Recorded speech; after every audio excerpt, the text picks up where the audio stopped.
The dungeon was already there. No alarms. No distortion in the sky.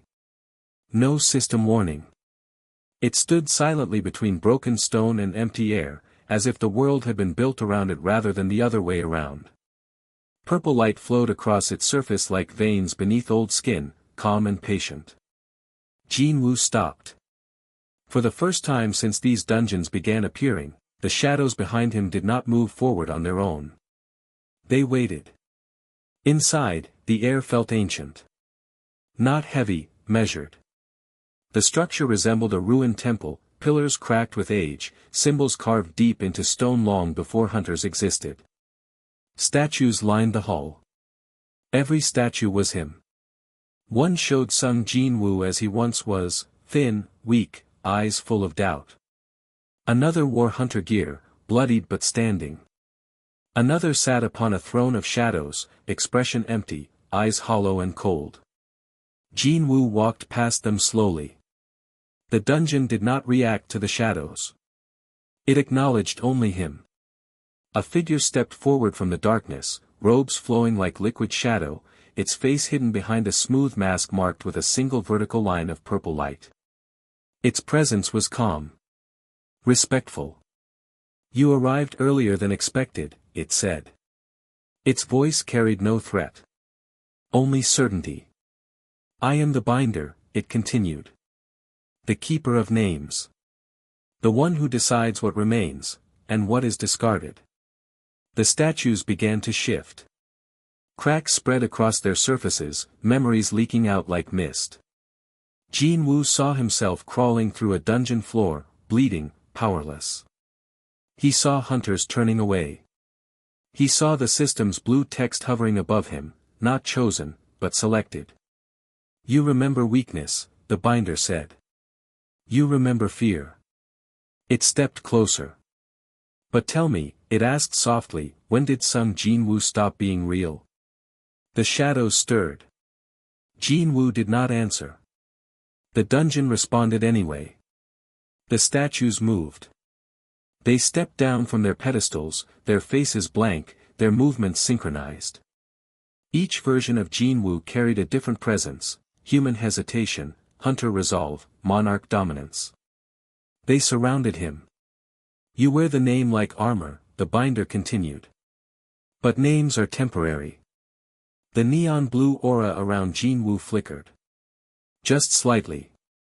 The binder noticed. "Shadow Monarch," it said, almost reverently. "An identity older than this world." The human statue lunged first, clumsy, desperate. Jin-Woo sidestepped without striking it down. The hunter version followed, precise, aggressive. He blocked it effortlessly.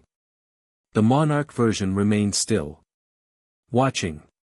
"Which one is you?" the binder asked. The dungeon pulsed. The shadows behind Jin-Woo tensed, reacting to the instability in his aura. Baru's claws dug into the stone. Igris shifted his stance.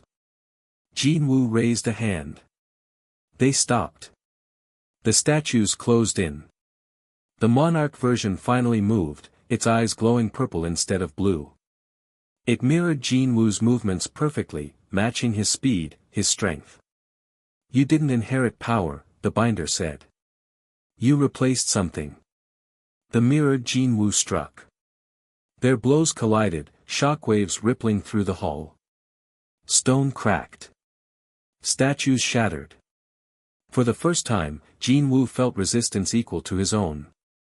The aura around him surged, then steadied. "No," Jin-Woo said quietly. The binder tilted its head.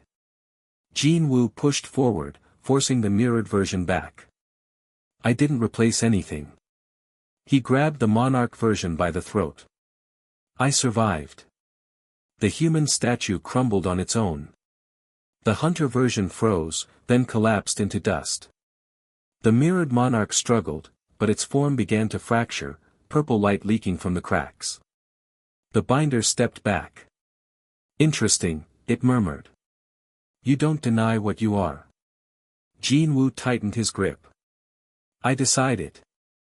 Neon blue light exploded outward, not wild, not uncontrolled, but absolute. The mirrored figure shattered, erased rather than destroyed. The dungeon fell silent. The binder did not resist. Its form began to fade, the mask cracking down the center. Then remember this, it said calmly. Identity is not claimed once. The temple began to collapse, not violently, but purposefully, as if its role had ended. Before disappearing completely, the binder spoke one last time. You will be tested again. The shadows reformed behind Jin-Woo, stronger, more stable than before. As Jin-Woo turned to leave, the final statue, the throne, cracked down the middle, collapsing into nothing. Far beyond the dungeon, purple eyes watched. This time, they did not merely observe. They focused. A human who chooses, the ancient voice murmured. How rare. The dungeon vanished. Jin-Woo stepped back into the world above. Nothing looked different. But something fundamental had changed. He was no longer questioning what he was becoming.